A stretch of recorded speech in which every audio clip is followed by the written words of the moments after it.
talking games. If you haven't already done so, please click the like button, subscribe to the channel, and leave a comment below. Thanks.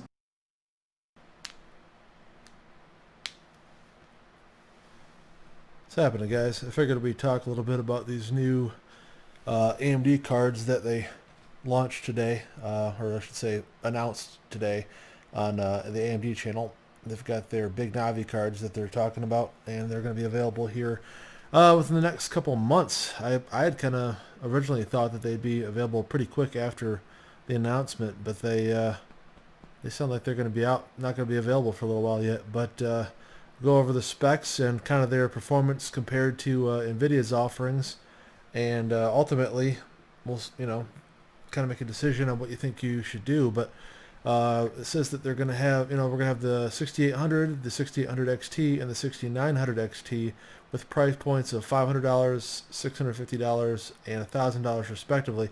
That to me is the big one right there. I mean, obviously, $1,000 is still a lot for a video card, but if you compare it to NVIDIA's offerings, and we'll look at the benchmarks as we go down here, that's really impressive price point, especially considering the wattage too. You figure my 3090 is using over 400 watts a lot of the time. If you're using any kind of an overclock or even just a boost clock, it can get well near 400.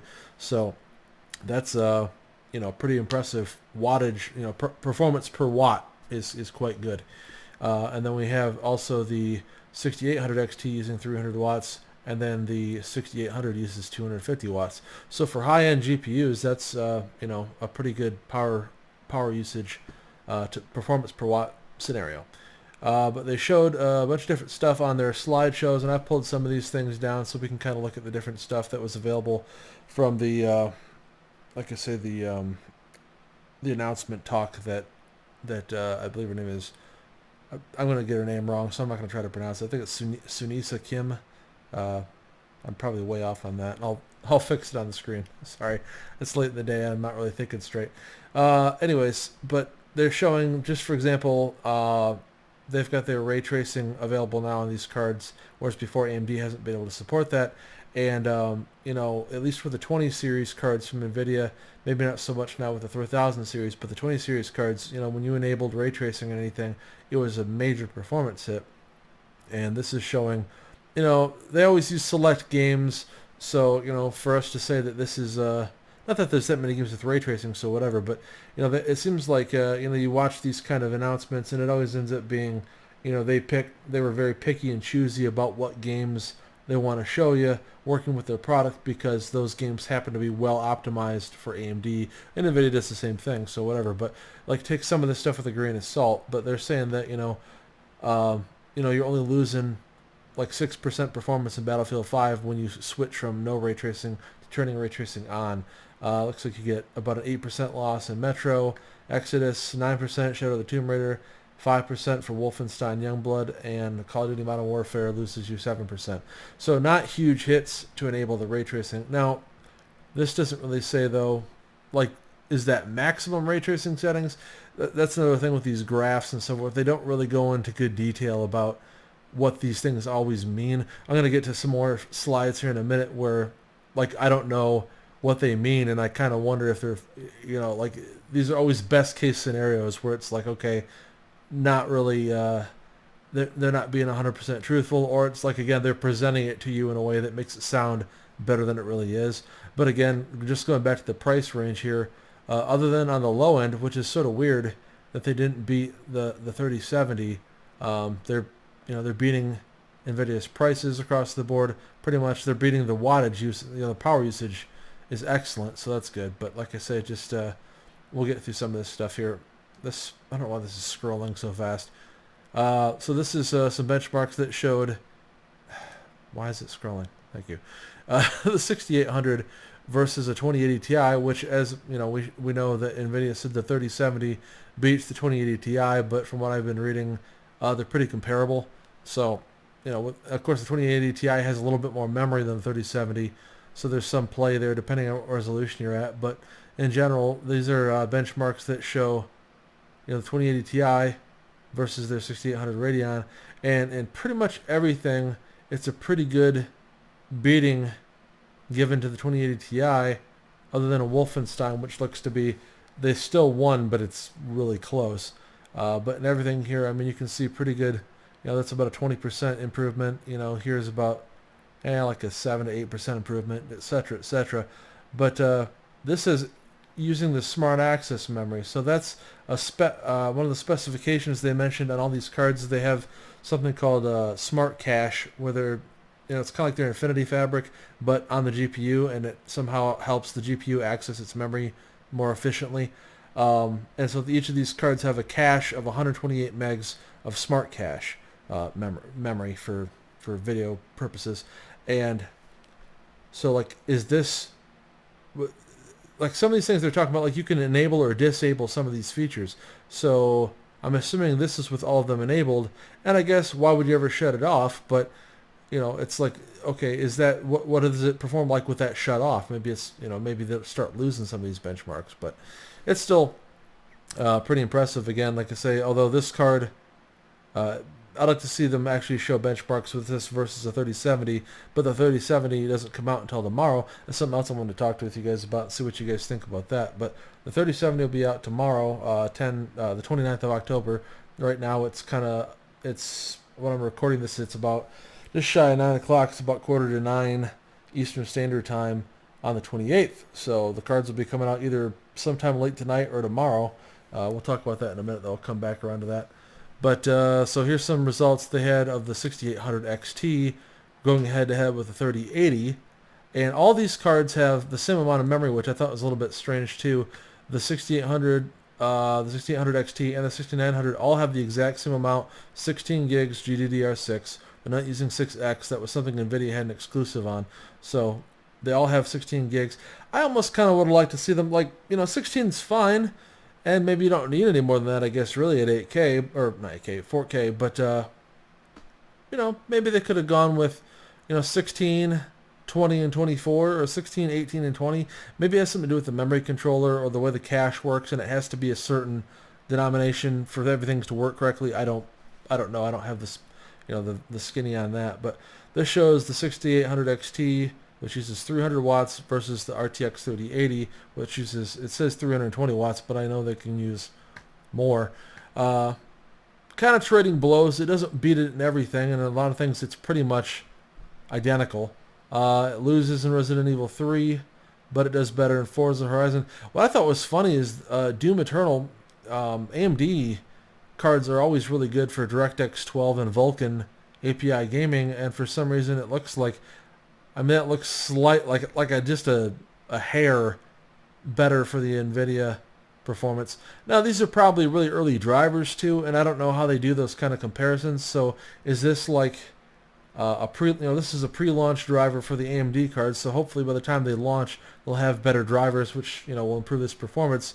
But were they using the launch drivers that NVIDIA cards started with, or are they using the current driver? Because they've had a lot of, I don't know how much performance has improved, but any bugs they had, they pretty much worked out. So this is, again, all preliminary data.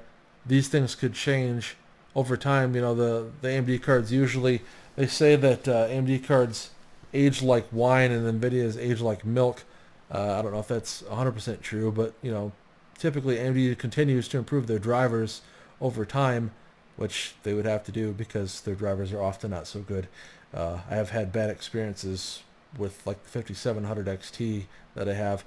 Like the HDMI audio doesn't even work consistently on it, and it had black screen problems forever. So AMD, I hope they get their drivers straight, and all they really have to do is make these cards available and they win. Because NVIDIA's, this has been such a shit show launch for NVIDIA with their horrible availability problems. All they got to do, like I say, is put cards on the market, that are listed in such a way that the scalpers don't get them. And unfortunately, that's not on AMD. That's on the retailers. So hopefully the cards will be made available. I'd like to see some of them available in stores, of course.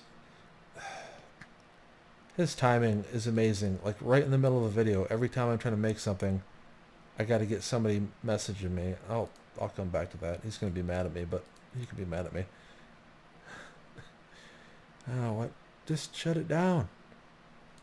Jeez. Like right in the middle of the video. I'll talk to him later. But yeah, like with Best Buy in the past, I mean, they carried like the 5700 XT cards, and they've carried up to a 2080 Ti from Nvidia before, but you can't get Navi cards in there because the availability, or not Navi, sorry, Ampere cards in there because the availability has been so trash from Nvidia that you can't buy anything. So, I hope that you can buy Navi cards. Like, just drive over to Best Buy and buy one. That'd be nice. In the past, you've been able to do that. Hopefully, we can do that again, and then you won't even have to worry so much about fighting people online for them and availability issues. But hopefully, that's going to happen. But as you can see, like I say, the 6800 XT trades blows with the 3080 pretty handily. Really, though, there's no situation here where it's, other than Battlefield 5, where it's, I would say it's got a handy victory. I mean, this is ostensibly identical, very slight victory in Call of Duty, not so good in Division 2. It's flip-flopping a little bit, but it's not like it's kicking NVIDIA's ass anywhere, really. But, again, pretty good, and the price is better, so there's that. And, again, the power consumption is better as well, so that's also a plus. It's weird thinking about that because in the past it's always been, NVIDIA that had the better power to performance ratio, and in AMD's were, like, people would joke you could use your AMD card for a space heater in the house, So here's the part where I'm going to get into, like, what I'm kind of wondering what they're trying to tell us here in this graph. So yeah, this is 6900 XT versus the 3090, and the price to performance here is huge. Again, the 3090 is 50% more expensive than the 6900 XT. Now that's Founders Edition versus, what AMD doesn't call it a Founders Edition, but their reference board that they're going to start out with. And then later on, of course, like, we didn't see any kind of AIB partner stuff either, so I don't know if those things will be available by the time these cards launch. Like, will Sapphire, Gigabyte, Asus, all the companies that make AMD cards, like EVGA doesn't make AMD, unfortunately. So for me, I'm going to probably, I don't know, hopefully they'll be available in a lot of places because it might be hard to get one for those of us who, I rely on EVGA to get stuff for NVIDIA because I can just kind of sneak in there and use my Elite membership and sometimes get lucky. But for AMD, we're going to buy it. That isn't going to get slammed by every other person trying to buy it. But all right, so you can see here, actually, like, it looks like the 6900 XT, at least in more of the, well, I mean, again, it's still trading below. It's about 50-50. But okay, so here's what they're talking about. They have Rage Mode, which is a button that you can enable, or they call it like a software button, but from within the driver, it's like an optimization overclock button that you can click in, like the Crimson, I guess they call it the Crimson driver. I don't know if they're going to change the name, for whatever driver they have when these cards come out. They might start calling it something else again, but it's the Crimson suite as far as I know right now. But they're going to have a button that's, that says Rage Mode. You enable that, and immediately it does like some kind of, it's kind of like the EVGA Precision X scanner, overclocking scanner, except for it's like an instantaneous. It's like, these are the right settings for this card, overclocked. You hit the button, you're overclocked. And, they showed that you can get upwards of, a bump of what percentage, I think they said the maximum was like a 13% performance increase, but sometimes as low as like 4 or 5% over its normal speed. But also, okay, so the Smart Access Memory, now I remember them talking about this, that was the other feature, is that if you have the new Ryzen 5000 series chip processor with an an X570, I don't know what motherboard chipset it's going to be compatible with, because I know that AMD is going to let you use the 5000 series chips even on like B450 motherboards with the BIOS update, but I don't know if those boards will be compatible with this or not. They'll have to expound upon that later. But the Smart Access Memory is some way that it's going to allow you to, the CPU and the GPU will more rapidly share information through system memory and video memory. Consoles work like that, where they'll just have one set of memory for both the system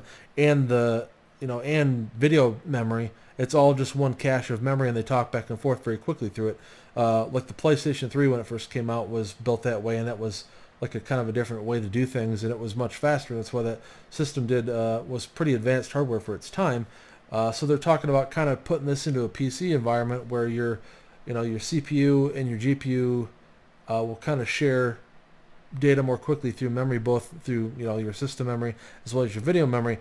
But what I was going to get at here is, do these benchmarks here represent someone using a Ryzen 5000 series chip, because they're not on the market yet, but neither are these video cards. So are these, like I say, are these benchmarks showing me a 6900 XT plus a Ryzen 5000 series chip with rage mode and smart access memory enabled, and they're still not beating out the 3090 in most of these tests? Now, Forza Horizon apparently does pretty well, but the vast majority, it's a very close call, with them beating it maybe here by like 8% or something like that, or 8 frames a second. I don't know if this is a percentage or a frames per second thing. Again, it doesn't really tell you the graph, so whatever. But yeah, it's like they're still not even beating them on a lot of these. Now, again, granted, price performance again, like $1,000 for this versus $1,500 is a massive difference. So I'm not like poo-pooing it, but I would like to know if this is with rage mode and smart access memory modes on or off. Because if they're on, and this is like the best case scenario, then yeah, they don't. I mean, performance-wise, they're still not really winning, in my opinion. I mean, yeah, there's some games where they are, but often, again, they choose the best games to represent their product. So, I don't see Control in here. I never saw that in any of these. They're talking about their ray tracing performance. So, Control is an extremely ray tracing intensive game. How well does it do that? Just whatever. Games that suited their card are what they're showing you here. So again, all this with a grain of salt. But if this is with rage mode and the smart access memory enabled between an Ryzen 5000 and the big Navi chip, if you don't have the X570 board or whatever board it requires, plus a 5000 Ryzen and the AMD card to take advantage of all this, your performance from these cards will probably not be as good. So something to keep in mind when you go to look at these. Do I have an AMD board or do I have an Intel board? Do I have, the right motherboard chipset? Is my motherboard manufacturer going to put out a BIOS that supports smart access memory? Because they said that was going to be something that was going to be required. It's going to need a BIOS update to support that. So, like they said, it'll be a feature you can enable in the BIOS. So I'm assuming every manufacturer that makes an X570 chipset, a B550, a B450, if they're going to add support for Ryzen 5000, is going to have to add support for smart access memory.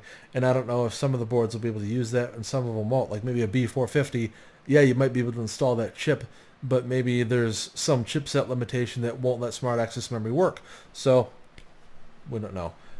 Too many questions. They don't tell you enough in these kind of things. Looking at synthetic benchmarks or just a raw frame rate versus frame rate, you got to take these things into consideration. But just price wise, for $1,000, I'm gonna buy one just to play with. I'm gonna buy one, assuming I can get one. As I mentioned before, the availability will determine a lot of things for a lot of people. But if they can keep their stuff on the market better than Nvidia has done, my kitty's over here. They kind of win, because it doesn't matter what Nvidia's benchmarks are if you can't buy their cards. So something to consider. So here's the spec sheets for the 3 different models that they were talking about up front. And later on, the AIB partners may add cards with I don't know necessarily about more cores, for example, but they will probably have cards maybe with more memory, or I don't know about different types of memory necessarily, but with higher boost clocks and things like that. But the clock speeds are really impressive on this. So like you start off with your 6800, you got 60 compute units. Again, they all have 16 gigs, of GDDR6. So 60, 72, and 80 compute units respectively. All of them have the same amount of memory. The game clock on the 6800 is 1815 megahertz, boosting up to 2105, which is pretty impressive, because they usually typically still go further than that. And if you overclock it, maybe you get that thing to 2250 or 2300 or something stupid.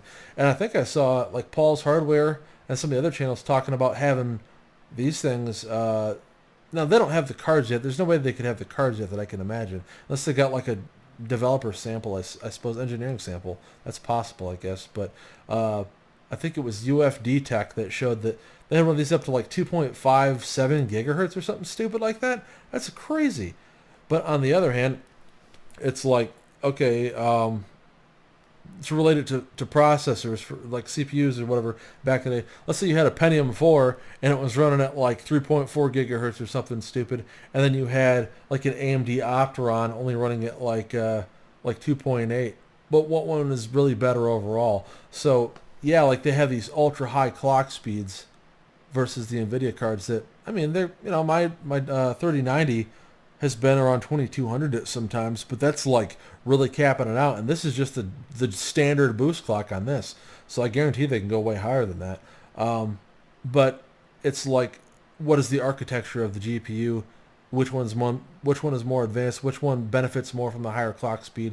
So, it's like Intel with their high IPC because they can get their clock speeds up really high, but maybe AMD's core architecture might be more advanced in certain scenarios. So these numbers are impressive, but they don't tell you everything. So finally down here, I think maybe I got the same information twice here. Oh yeah, okay, I got this because I wanted to include this for the launch date information. So this kind of bums me out, man. This is a bit of a wait. So we've got to wait, to the middle of next, 3 weeks from now, roughly, before you can even take a shot at the 6800 to the 6800 XT, and all the way out till December 8th. That's almost a month and a half from now before you can get a 6900 XT. Kind of bums me out a little bit. I mean, I guess it gives you time to save money if you're trying to save for one of these things.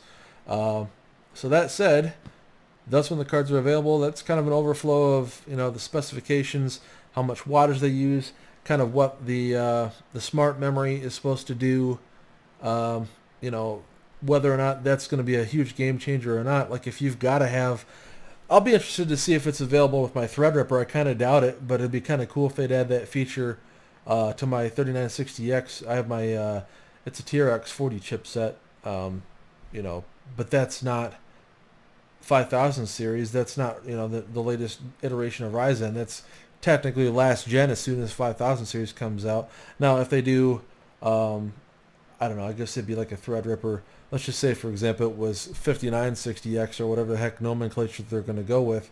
Maybe that'll still be compatible with my motherboard. And if they do that and I can get that chip, maybe then I can enable, smart access memory. Adding that along with like quad channel memory that my board already supports, that might turn a Threadripper into quite the gaming PC. I don't know. Probably not. But anyways, that's something that you won't be able to get without a 5000 series chip. So we'll see how that goes. But what I was going to say was the 3070, I think I bumped something. Sorry about that. NVIDIA's RTX 3070, again, comes out tomorrow. What's availability going to be like on that? Now, that's $500 for 2080 Ti performance, whereas here you're going to pay $579 for a card that I believe, as we saw, like we can go back up and look at it again compared to the, I mean, it pretty much beats it pretty handily and everything, so it might beat the 3070 about as well. I think they showed, I think it was Paul's Hardware again that was talking about the 3070, because some of these guys already have review samples like Bitwit and Jay's 2 Cents and Linus Tech Tips. They all the big channels get to review cards a little bit early, and since those cards are coming out tomorrow, they've already got the review samples. So they were saying that the 3070 is pretty comparable to the 2080 Ti, but it doesn't beat it all the time and everything. So I think the price point with this $579 is pretty warranted, and maybe they'll drop it a little bit before they launch it, or maybe some of the AIB partners might have a cheaper version for $500 or something. Like maybe Gigabyte will make a real, kind of a real low end with kind of blase cooling, to get you in there at $500 or $550 or something like that.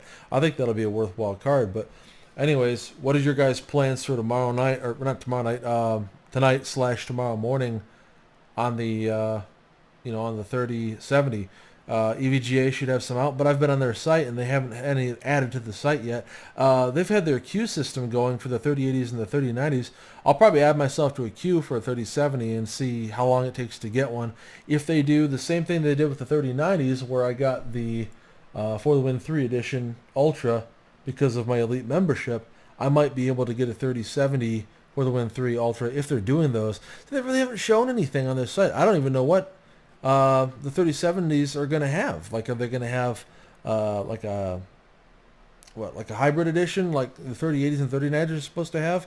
I talked to Vince Lucido of Kingpin Gaming, and he told me that the hybrid kits for the 3090 that I have, the For the Win 3 edition hybrid kits, should be out in November. He didn't say when in November, but hopefully soon. And then I can water cool my 3090. That'll be nice. I'll do a video about that when I get it. I'll do a tear down of the 3090, and we'll put on the hybrid kit and see how much better the temps are. That'll be nice because that air cooler on that thing is so freaking big. It's definitely taken up damn near 3 slots in the system. I'll be happy to get it down closer to 2 slots and improve the temperature. The only downside, of course, is that, you know, if you like RGB lights, which I can kind of take or leave, but if you really like the aesthetics of that card because of the lighting on it, you know, I'll kind of lose some of that. So hit or miss. If you're into that sort of thing, maybe don't go with it, that sort of thing. But so yeah, like I say, I guess I'll leave you guys with the question of what is your plan? Do you plan to get a 3070? Are you going to try to go after a 6800 series card? Are you going to wait for the 6900 to come out? You know, what do you think availability will be like? Do you think AMD is going to, you know, have that solved? You know, where are you going to try to go to get your cards, either, again, with the 3070s or even with the AMD cards? Because, again, with AMD, you're going to have to either go to Amazon or you're going to have to go to Newegg. Who else would have, or Best Buy, or like B&H, or like the main retailers you'll probably be able to have to go through to get an AMD card. Again, it'd be really cool if Best Buy would get them in the store, but who knows about that. But if they do, then great. If they don't, but up front, at least initially, you'll probably have to try to order them online. You know, do you think the bots have been mitigated against? I kind of don't. I mean, I've been looking at Best Buy's site, for example, and Newegg both, you know, for like the last month or so, and there's been a few times when the cards have come into stock where I actually happen to be on there, and it was impossible to even add one to your cart. It was just immediately bots bought them. Site acted crazy because there's too many people hitting it. Can't add anything to your cart. Or maybe, like, it'll let you try, and then it'll tell you that those are already all gone, but it'll keep letting you try to add it to your cart, you know, that kind of thing. So you tell me what your thoughts are on that. Leave a comment in the comment section below and tell me what you're thinking, what your plans are, what cards you're thinking of going for, what brands you guys are interested in seeing. I'll be looking forward to seeing a Sapphire edition, because Sapphire in the past has sometimes put out some pretty interesting stuff, like back in the days of the HD 7970, for example, they had what they called the Vapor X card, and all those cards were 3 gigs. Sapphire had a 6 gig version, which at the time was phenomenal. And actually, I think I replaced my EVGA GTX 780 6 gig cards with a pair of Sapphire Vapor X 6 gig cards. They were really cool looking too. Sapphire makes some really neat looking stuff. I think that they're a pretty good company. From what I understand, their warranty processes are kind of comparable to EVGA. I've never had to deal with them directly, so this is all just hearsay, but I've heard that they're a pretty good company to work with, and I think that their products are quality. They look nice. You know, your call, of course, but a lot of people, of course, still choose Asus. They like the Strix series, and that's probably as good as anything to go with for an AMD card right now. Other than that, Gigabyte, I kind of think that a lot of theirs look sort of chintzy. Like, I've had a couple of theirs. Like, the fans always seem like the fan shrouds are kind of plasticky and not the greatest quality.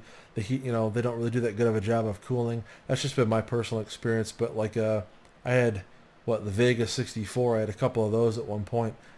They really ran hot. That could have just been that chip, but you know, it's not like I had another version of it to test, but they were pretty hot running. But anyways, I'll stop rambling. Hope you guys enjoyed the video. Hope if you liked it, please give it the thumbs up. Please consider subscribing to the channel. Really trying to hit that 1,000 mark by the end of the year. We're sort of stagnating here for like the last couple days. I got some more deep fakes coming. Those take a really long time to process, but I got another one coming up here pretty soon. I think it'll be pretty funny. So stick around. Maybe subscribe to the channel. Thanks a lot. Good luck with your purchases. Take care.